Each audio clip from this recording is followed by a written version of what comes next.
Hey guys and girls, as you can see, I've got the Marlin 1895 Trapper out of the safe again, and we're going to use it to test this Hornady Subsonic ammo. And this ammo has a 410 grain polymer tipped bullet, and it's going to be traveling around 1,075 feet per second according to the box. But you know what?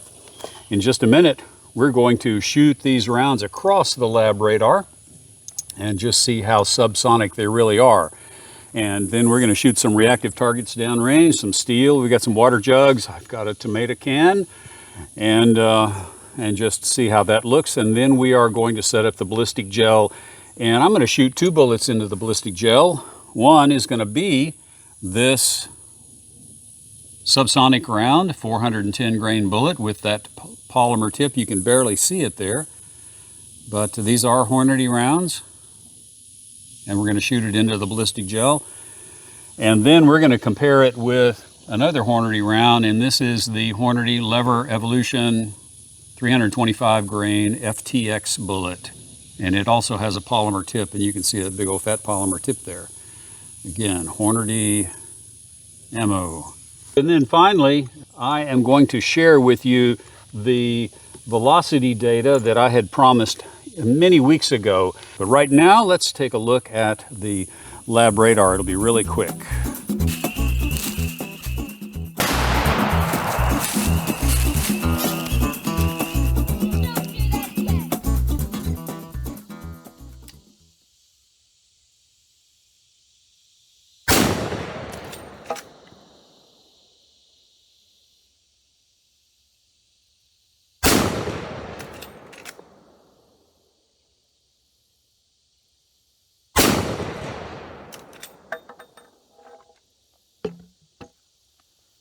Hi, George here, and welcome to Tales from Target Suite, where I'll share my perspective on guns and shooting, and we'll have an adventure or two that'll make even a grown man smile. And yes, those rounds were subsonic, but it does depend on the temperature, what the speed of sound is. Most folks think 1,120, 1,126 feet per second is the standard for speed of sound, but I've got some notes here. Let me share with you.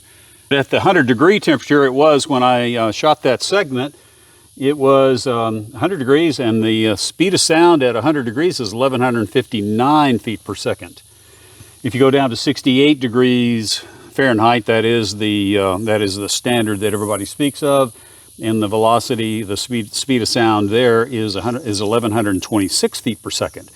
But then, if you guys live up north, and it's 20 degrees, the speed of sound at 20 degrees is 1,073 feet per second. So all I can tell you is these rounds are subsonic right here, right now. Now, the big advantage to a subsonic round, obviously, can be taken advantage of if I take off this thread protector and put on a suppressor. And my friend Clint, the lever action hunter, he and I have been talking about doing a video with a suppressor. He has one, and he also has a Marlin Trapper, and so we're going to get together and we're going to do a video with that. And at the same time, or in the meantime, I am going to order an affordable, I'll call it an affordable digital sound meter, and so we can see how much sound reduction is actually involved with the subsonic ammo. So you'll see that coming up here in the next weeks. But right now, let's shoot some reactive targets.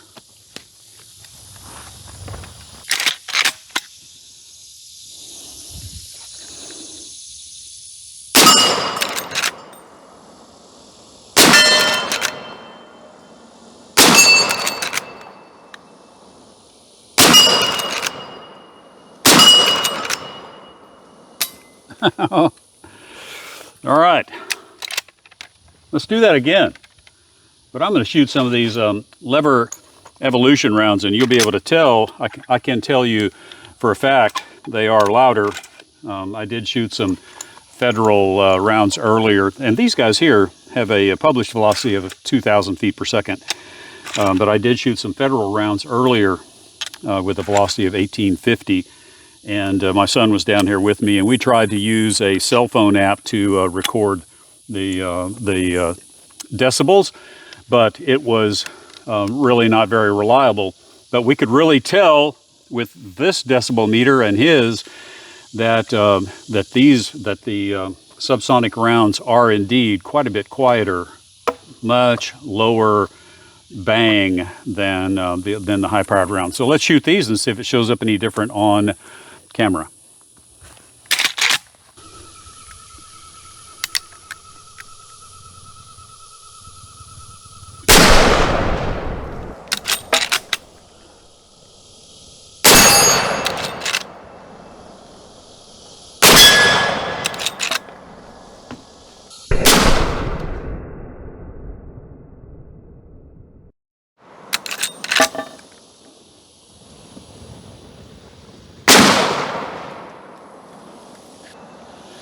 Oh yes, that really packs a punch.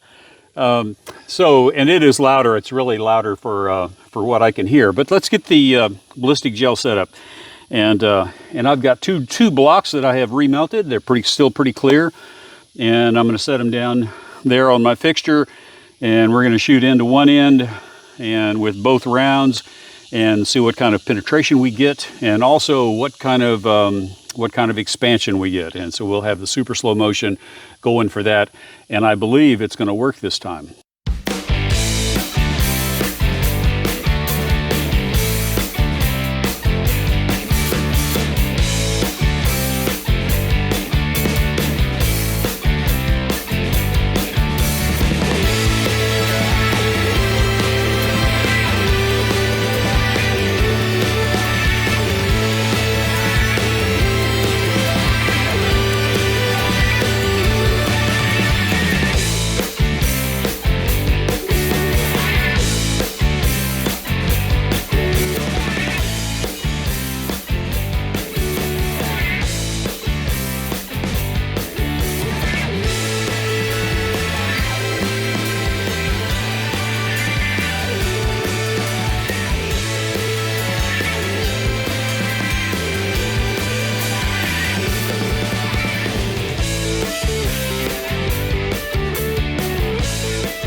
So let's talk about that ballistic gel results. I was actually surprised at the expansion we got out of the slow subsonic round, and we got plenty of penetration, lots of expansion in the gel, and plenty of penetration. So I was impressed. And the FTX bullet from the Lever Revolution, it went all the way through, and it just barely lodged in the log behind the two. And I'll give you a close-up look at those two bullets. But my goodness, but the expansion on this Sub X bullet from Hornady at around 1,100 feet per second is just fantastic. And the penetration wasn't that extreme. I was really expecting super penetration because of the velocity was so slow. But as you can tell, we got around 22 inches of penetration on this guy. And on the FTX bullet, penetration was all the way through, 32 inches of the gel. And it just barely stuck in the kind of the rotting log that I had set up behind it. So I was able to tap that out pretty easy. But it was good to get some super slow-mo that actually worked this time. I think the heat has the bugs, the flying bugs, knocked down. Now let's talk about that velocity information that I was telling you about, and I really apologize for not getting this to you sooner. But and I'll post it right here so you guys can follow along with me. The 405 grain, these were all hand loads, by the way. The 405 grain Missouri Bullet Company round nose flat point out of the 16.1. The Trapper, I got 1405 feet per second. Out of the 19-inch barrel SBL, I got 1431. So very little difference. And that was I believe, if I remember, that was a 3-shot average. So, but very little difference between a 16-inch barrel and a 19-inch barrel. And I know that was the data point a lot of you were looking for. But there's more to that story, so hang on just for a minute. The Winchester 18, the 26-inch barrel of my Winchester, 1539. So understandably, we got another 100 feet per second using IMR 3031. We got another 100 feet per second out of that 26-inch barrel. The Montana Bullet Works hollow point 320 grain hollow point cast bullet using 3031. Again, we didn't get a huge variation in velocity. 1513 out of the 16-inch barrel, 1594 out of the 19-inch barrel, and 1681 out of the 26-inch barrel. But then we have the Hornady 300 grain jacketed hollow point 3031 powder again. 1623 on the 16-inch barrel, 1621 on the 19-inch barrel. So again, very little difference using the 3031 powder. Very little difference between barrel lengths there. But then you boost it up 140 feet per second at 1761 out of the 26-inch barrel. But here's the big one. This is the one that really opens everything up. The nozzle or ballistic tip 300 grain bullet that I shot, I loaded that with IMR 4198. And out of the 16-inch barrel, I got 2008 feet per second. Out of the 19-inch barrel, I got 2141. So that's 130 plus feet per second advantage with the extra 3 inches of barrel length. And then out of the 26-inch barrel, 2244, so an additional 100 feet per second. Anyway, sorry it took me so long to get that information to you. So we've got a lot of cool stuff coming up. If you follow my Instagram, you saw a really nice M1 carbine. That's a World War II vintage M1 carbine. That's coming up real soon. So hope you'll check back with us. But what do I say? Hornady Subsonic. As far as performance in the gel and velocities, I'm all in. Maybe someday we'll do some accuracy work with this.